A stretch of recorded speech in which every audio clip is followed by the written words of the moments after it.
Bismillahirrahmanirrahim. Assalamualaikum warahmatullahi wabarakatuh. Alhamdulillahi rabbil alamin. Allahumma salli ala nabiyyina Muhammad wa ala alihi wa ashabihi wa man wala, amma ba'd.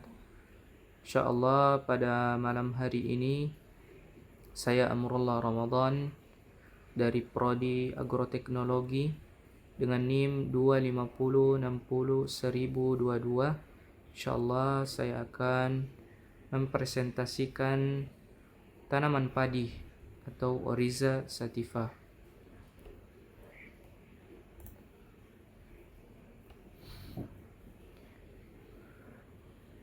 Jadi, kita perlu mengetahui bahwasanya padi merupakan salah satu tanaman budidaya yang memiliki peran penting dalam peradaban dan kemerdekaan Indonesia. Tanaman padi diperkirakan berasal dari India. Mengapa saya menyebutkan di sini bahwasanya padi merupakan salah satu tanaman yang sangat berpengaruh terhadap kemerdekaan Indonesia, karena para pahlawan-pahlawan terdahulu kita, dia mengisi energi dan daya tahan tubuh itu dengan memakan padi, memakan beras. Jadi sangat berpengaruh terhadap kemerdekaan Indonesia. Adapun potensi padi adalah salah satu sumber devisa bagi negara Indonesia, terutama kepada negara-negara yang berada di Asia Tenggara. Kemudian yang kedua, sebagai alat dalam syariat Islam, yaitu padi atau beras itu sebagai alat yang digunakan untuk membayar zakat. Sumber nutrisi bagi anak bangsa. Kemudian tujuan budidaya padi ini yaitu menjaga ketahanan pangan. Yang kedua, membuka banyak lapangan pekerjaan.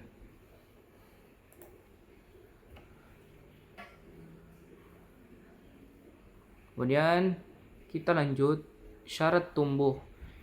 Yang pertama adalah iklim.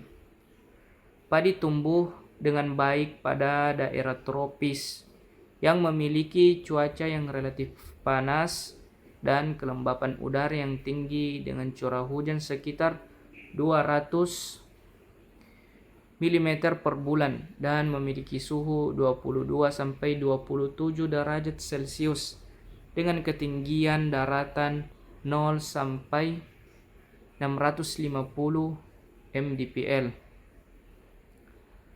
Jadi iklim di Indonesia ini sangat pas dan sangat cocok untuk menanam padi. Jadi setiap kita menanam padi dengan varietas apapun itu, insyaallah pasti dia akan tumbuh, karena memang iklim atau cuaca di Indonesia itu sangat cocok untuk padi. Yang kedua itu jenis tanah. Jadi jenis tanah yang cocok ditanami padi adalah tanah yang berlumpur dengan ketebalan 18 sampai 22 cm dengan pH yang baik 4,5 sampai 7,0. Kemudian kita lanjut pengolahan lahan. Jadi pada gambar-gambar ini saya mengambil foto ini di sawah-sawah di kampung saya. Jadi pada saat ini sawah di kampung saya itu sudah mengalami sudah panen. Jadi ini ada sebagian padi, ada sebagian lahan yang masih belum ditraktor, dan ada yang sudah ditraktor, dan ada juga sudah mengalami traktor beberapa kali ditraktor. Jadi ini seperti gambar yang ketiga ini sudah agak halus. Jadi pengolahan lahan itu yang pertama, pembakaran jerami sisa panen. Jadi biasanya di daerah saya jerami-jerami bekas panen itu dibakar. Kemudian setelah dibakar beberapa pekan kemudian setelah petani sudah ingin turun untuk mengolah lahannya, itu yang pertama dilakukan itu tanahnya itu dibalik dengan menggunakan traktor. Dibalik, jadi tanahnya itu dibalik.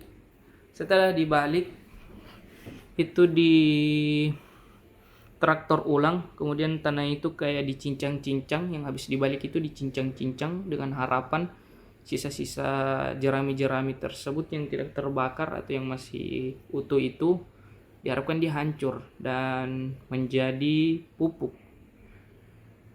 Kemudian setelah itu tanah yang telah terbalik itu dihancurkan dan diratakan menggunakan traktor. Jadi habis dibalik cincang-cincang lagi pakai traktor, kemudian setelah tercincang ini sudah menjadi lumpur, ini nanti diratakan lagi dengan papan itu. Jadi traktornya itu dipasangin papan di bagian belakang, kemudian diratakan.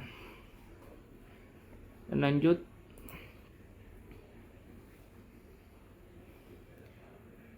bedengan dan penyemaian. Untuk penyemaian, satu, pembuatan bedengan. Jadi bedengan dibuat dengan tinggi 5 cm, lebar 120 cm dengan panjang 600 meter. Setelah itu dipagari dengan terpal atau jaring. Ya.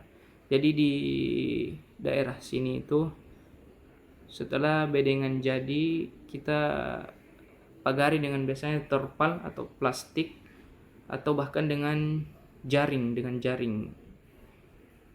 Pemberian pagar itu diharapkan tikus itu tidak masuk memakan padi-padi yang atau benih-benih yang telah ditabur. Begitu harapannya. Kemudian persiapan benih. Jadi benih itu sebelum ditabur di bedengan, benih pertama itu kita rendam, kemudian kita pisahkan bagian biji-biji yang terendam itu yang kita ambil. Adapun yang menggenang naik ke permukaan air ketika direndam itu kita buang dan kita mengambil bagian-bagian biji yang terendam. Itu menandakan biji tersebut isinya full atau tebal. Kemudian setelah benih tersebut telah terpisah dengan benih-benih yang kurang baik, kita masukkan benih tersebut ke dalam karung. Kemudian biasanya direndam itu di sumur sekitar 24 jam sampai keluar kecambah kecil. Dan biasanya kalau sistem penanam padinya itu menggunakan manusia atau ditancapkan, itu biasanya tidak masalah kalau kecambahnya itu agak panjang-panjang. Tetapi ketika sang petani ingin menggunakan alat deret yang kayak pipa panjang, kemudian ujungnya itu ada ban-ban sepeda dengan pipa memiliki beberapa lubang, itu biasanya diusahakan kecambahnya tidak terlalu panjang agar kiranya benih-benih yang berkecambah itu bisa keluar dari lubang-lubang pipa tersebut. Kalau terlalu panjang kecambahnya, benih-benih atau biji tersebut tidak keluar dari pipa-pipa tersebut. Kemudian penyemaian. Setelah berkecambah tadi, penaburan bibit pada bedengan. Selanjutnya mengalirkan air ke sela-sela bedengan, kemudian penyemprotan insektisida. Lanjut. Teknik penanaman ini. Jadi teknik penanaman itu ada dua di sini, yaitu dengan menanam menggunakan manusia, yaitu dengan cara ditancapkan. Waktu tanam di daerah saya 2-3 kali dalam setahun. Itu sekitar per 3 bulan. Jarak tanam itu 25 kali 25 cm. Jadi ada dua cara di sini, ada yang di deret begini yang ditarik, kemudian ada yang ditancapkan. Dua cara penanaman. Padi ditancapkan ke tanah menggunakan tenaga manusia, atau bibit padi yang telah memiliki tunas dimasukkan ke alat tabur kemudian ditarik oleh manusia. Kita lanjut. Pemeliharaan. Penyulaman dilakukan untuk mengganti tanaman padi yang mati, dilakukan sebelum padi berusia 10 hari. Jadi setelah kita tanami atau setelah kita tanami, kemudian kita lihat ada padi yang mati, itu segera kita lakukan penanaman atau penyulaman sebelum padi berusia 10 hari. Kemudian penyiangan dilakukan ketika padi berusia 3-6 minggu untuk membasmi rumput dan gulma. Pemupukan menggunakan poska dan urea pada minggu ke-4 dan ke-8. Jadi saya kalau di sawah itu biasanya per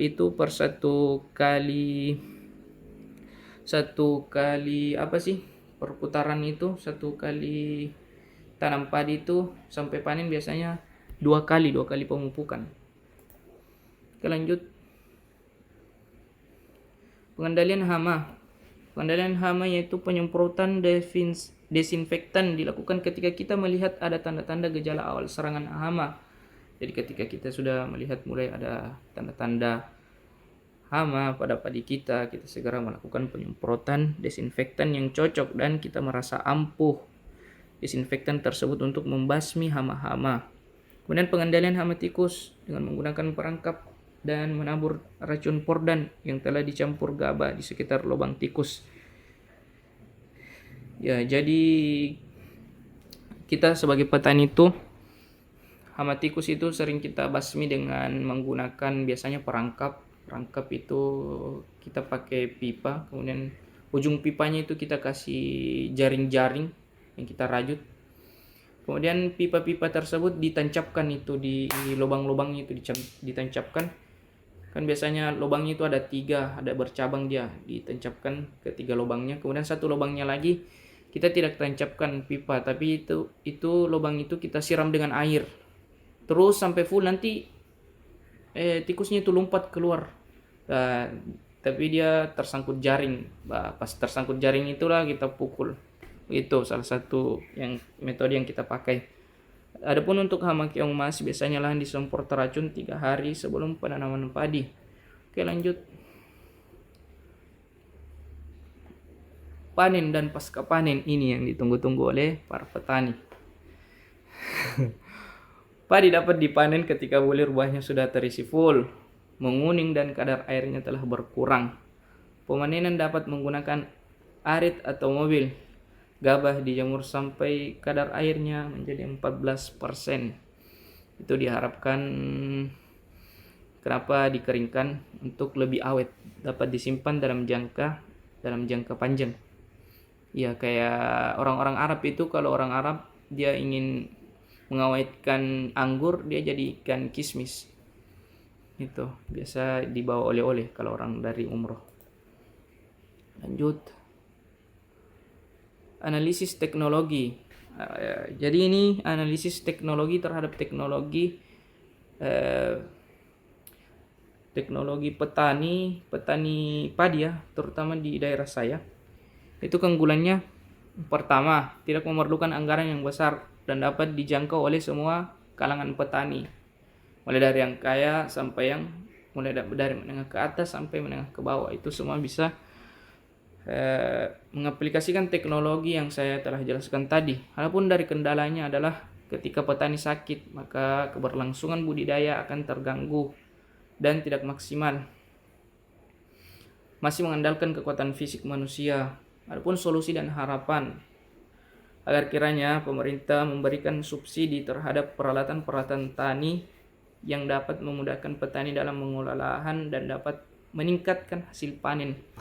Mengapa saya mengatakan demikian? Karena jujur di daerah saya ini terutama ya, itu harga traktor itu lumayan mahal. Kemudian harga mesin mobil panen itu juga sangat mahal. Dan apalagi drone yang pakai di penyemprotan itu sangat mahal. sama tangki yang dipakai menyemprot itu. Untuk saya lihat ada tangki untuk melakukan pemupukan itu, saya dengar harganya juga mahal. Saya diharapkan kepada pemerintah agar memudahkan petani-petani menengah ke bawah untuk memaksimalkan dalam mengolah lahannya. Itu mungkin bisa dikasihkan subsidi, jangan tabung gas saja disubsidi, peralatan pertanian juga perlu disubsidi. Adapun inovasi, untuk inovasi meningkatkan produktivitas, saya tidak ingin membahas itu. Saya lebih ingin memikirkan bagaimana cara dan mempelajari penyakit dan serangan hama yang melanda tanaman padi. Karena bagaimanapun canggihnya teknologi, jika hama dan penyakit tinggi dan tidak dapat dicarikan solusi, maka tidak ada artinya. Sebagai kesimpulan, teknologi budidaya datang untuk meningkatkan hasil budidaya tanaman, mengurangi resiko-resiko yang kita tidak inginkan, meningkatkan kesejahteraan petani, dan yang paling penting, teknologi datang untuk memudahkan, bukan untuk memberatkan petani, baik dari segi kemampuan dan finansial. Ini daftar pustakanya. Sekian dari saya. Saya Amrullah Ramadan, undur diri. Kurang lebihnya mohon maaf. Akhirul kalam, wallahul musta'an, wa ilaihi tiklan. Assalamualaikum warahmatullahi wabarakatuh.